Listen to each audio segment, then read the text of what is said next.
ഈ ശബരിമല സ്വർണ്ണക്കൊള്ള ഈ തെരഞ്ഞെടുപ്പിൽ എന്തെങ്കിലും തരത്തിലൊരു ഇമ്പാക്റ്റ് ഉണ്ടാക്കാൻ സാധ്യതയുണ്ടോ? അതൊരു ഇമ്പാക്റ്റും ഉണ്ടാക്കില്ല. കാരണം ശബരിമലയുമായി ബന്ധപ്പെട്ട് സുതാര്യമായ നിലപാടാണ് സർക്കാർ എടുത്തത് എന്ന് എല്ലാവരും കണ്ടിട്ടുണ്ട്. ആ പ്രശ്നം ഉയർന്നു വന്നപ്പോൾ അത് ഗൗരവമുള്ള പ്രശ്നമായിട്ടാണ് സർക്കാർ കണ്ടത്. അതിൻ്റെ ഭാഗമായി ഒരു പ്രത്യേക അന്വേഷക സംഘം അന്വേഷിക്കണം.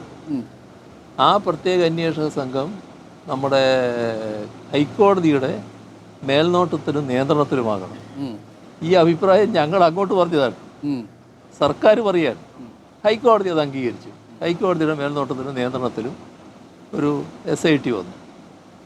കാണേണ്ടത് ഗവൺമെൻറ് അല്ല SIT വെക്കുന്നത്, ഹൈക്കോർട്ടാണ് വെക്കുന്നത്.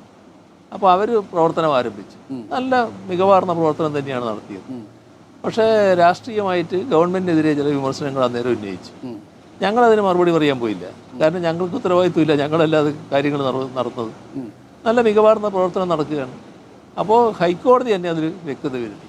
ഇത് ഞങ്ങൾ നിശ്ചയിച്ചതാണ്, ഞങ്ങളുടെ നിയന്ത്രണത്തിലാണ്, ഞങ്ങളുടെ മേൽനോട്ടത്തിലാണ്, ലഭിക്കാവുന്ന ഏറ്റവും സത്യസന്ധരായ ഉദ്യോഗസ്ഥരെയാണ് ഞങ്ങൾ നിശ്ചയിച്ചിട്ടുള്ളത്.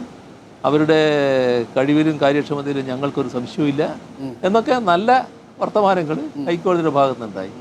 പക്ഷെ അതിനുശേഷവും ഗവൺമെൻറ്റിനെ കുറ്റപ്പെടുത്താൻ ചിലരൊക്കെ ശ്രമിക്കുന്നതായിട്ട് കാണുന്നുണ്ട്. ഞങ്ങൾ കാണുന്നത് കുറ്റവാളികൾ ആരും രക്ഷപ്പെടില്ല. നല്ല നിലയിൽ ഹൈക്കോടതിയുടെ മേൽനോട്ടത്തിൽ അന്വേഷണം നടക്കുകയാണ്.